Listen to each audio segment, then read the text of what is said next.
berkesempatan untuk bertanya kepada saksi dan pihak terkait. Silakan. Terima kasih Bapak Ketua. Mohon dari perkara 137 Pak, karena ini nggak bertanyanya tidak panjang, jawabannya juga pendek. Oleh karena itu mohon melalui majelis kami bertanya dan langsung dijawab saja.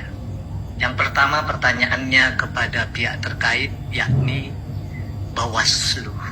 Ya, mohon dijawab Pak, kalau ada boleh mic-nya langsung. Ini cuman pendek-pendek aja.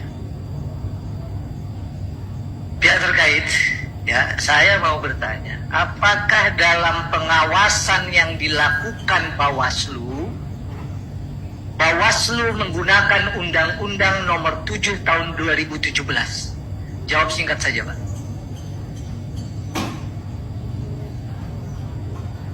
Silakan jawab singkat saja. Ya. Benar ya? Baik. Yang kedua pertanyaannya, apakah Bawaslu mempedomani juga pasal 230 Undang-Undang Pemilu? Tadi kan Bapak bilang menggunakan Undang-Undang Pemilu ya? Ya. Baik. Di dalam pasal 230, jangka waktu KPU melakukan verifikasi berkas itu hanya 4 hari, benar ya? Dijawab Pak, direkam sebab. Mohon. Ya. Betul ya, hanya 4 hari. Pasal 230. Ya, betul ya? Baik.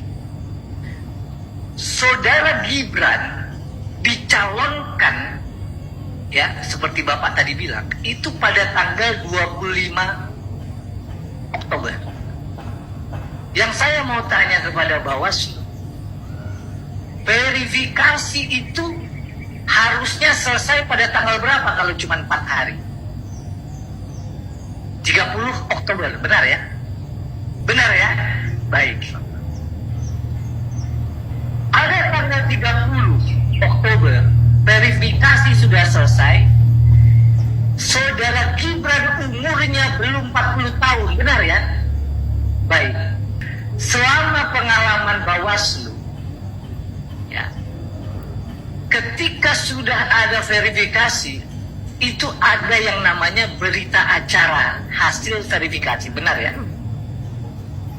Sekarang saya tanya ke Bawaslu, kapan Bawaslu menerima berita acara verifikasi berkas administratif dari tadi?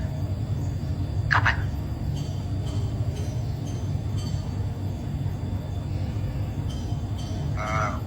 Bahwa kita belum dapatkan hasil verifikasi itu. Sampai hari ini. Ya, kita melihatnya dari silon. Baik ya, saya ulangi ketegasan saja bahwa sampai hari ini Teradu tidak pernah menyerahkan berita acara verifikasi persyaratan calon wakil presiden Gibran.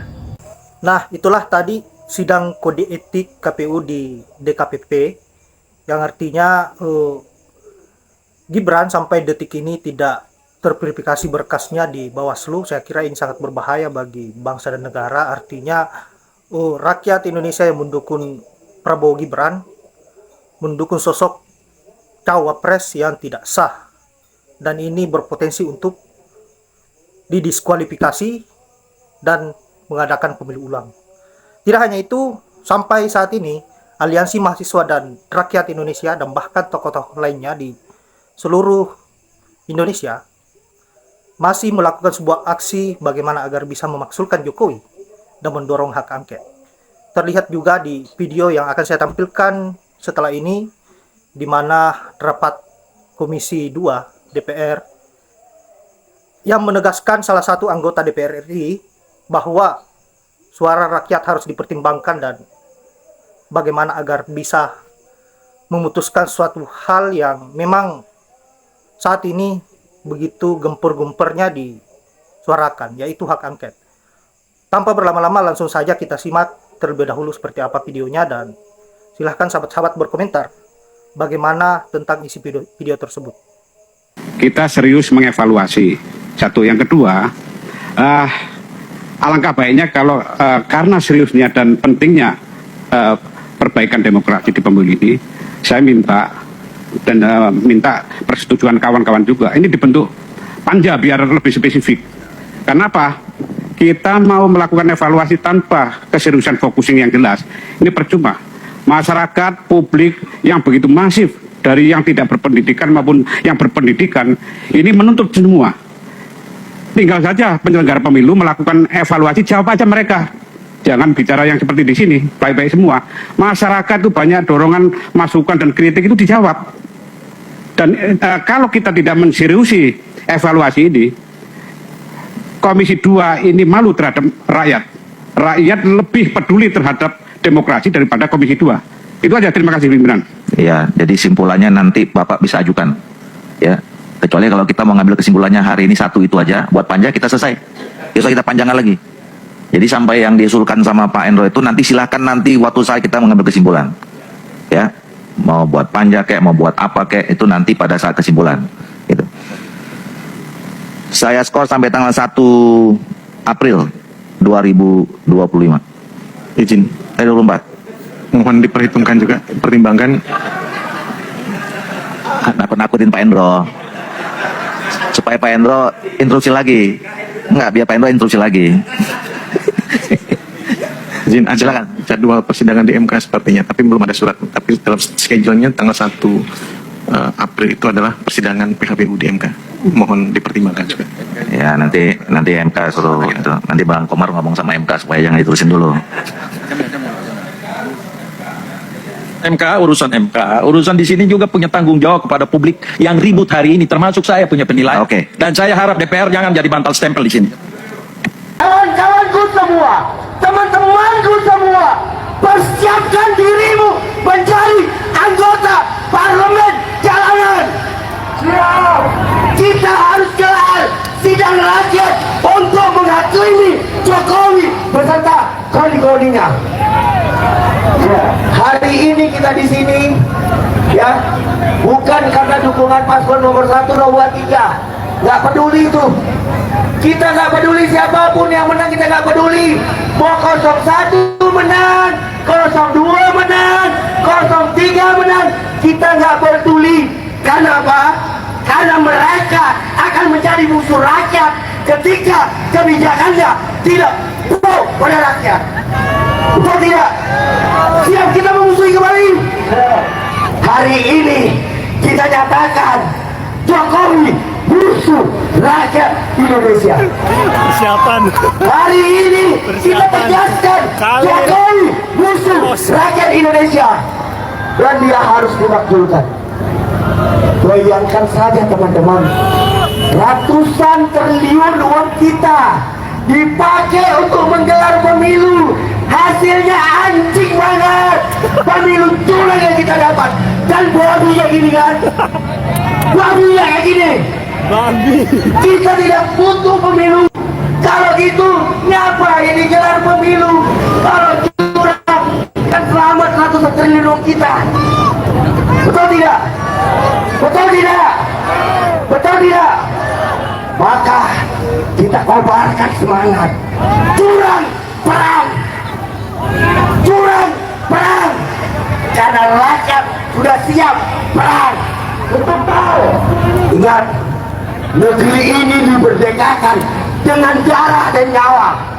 Hari ini kita mempertahankan demokrasi agar jujur dan adil. Kita siap berkorban dengan darah dan nyawa. Jika curang, maka pilihannya adalah perang. Siap perang. Siap perang. Siap perang. Kepalkan tanganmu. Kami berjanji, jika curang, kita perang. Semangat kawan-kawan. Jangan pernah takut, jangan pernah mundur, dan jangan pernah gentar. Ingat, jahanam yang di dalam, mereka kita gaji. Jika mereka tidak patuh pada rakyat, kita seret nanti mereka keluar dalam sidang rakyat. Sepakat? Sepakat? Siap perang? Siap perang? Siap perang? untuk rakyat Indonesia. Salam dariku, Niko Silalahi. Ya.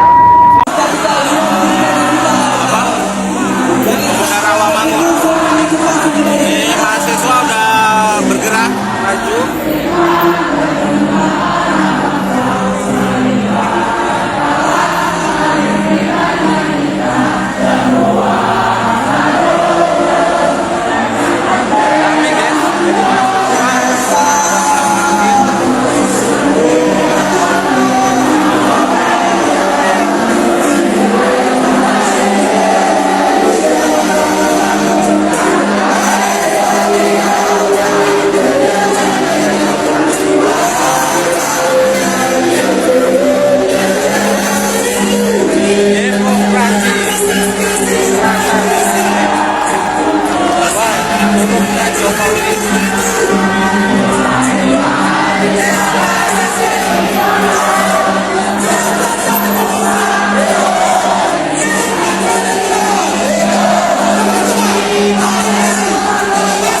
Hidup mahasiswa, bangkit rakyat Indonesia.